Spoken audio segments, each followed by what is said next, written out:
Good morning সবাইকে। সবাই কেমন আছো? আশা করছি সবাই খুব ভালো আছো। দিনটা আজকে অদ্ভুতভাবে শুরু হলেও সন্ধেটা কিন্তু বেশ ভালো কেটেছে।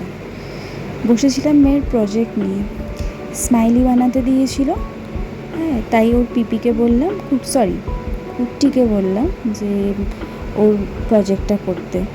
এই যে আমার তরুণা বসে পড়েছে, আর ওদিকে পিকিও বসে পড়েছে প্রজেক্ট নিয়ে। তারপরে আমরা একটু বেরিয়েছিলাম।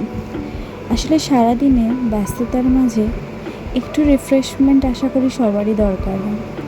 গেছিলাম পাটুলিতে, কিন্তু রাস্তায় এত জ্যাম ছিল, মানে বলার মতন না। ওখানে গিয়েও মানে অদ্ভুত একটা ভিড়। দেখো কত লোকজন, তার মাঝে আমার ছোট্ট তরুণা আর আমার বড়মশাই। বেশ ভালোই কাটছিল সন্ধ্যাটা। তার সাথে খেয়ে নিলাম চিকেন পপকর্ন আর ফ্রাইড চিকেন। বেশ ভালোই কিন্তু লাগছিল খেতে। তারপর চলে গেছিলাম স্মার্ট বাজারে। আমার বড়মশাইয়ের একটা শার্ট নেওয়ার ছিল, ওর শো ছিল তাই।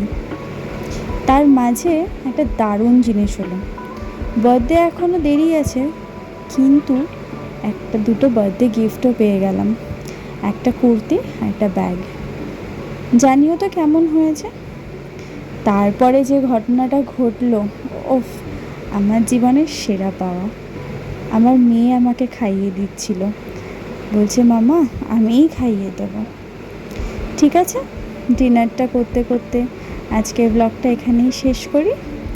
সবাই ভালো থেকো, সুস্থ থেকো, আর আমার অনেক অনেক ভালোবাসা নিও। Thank you.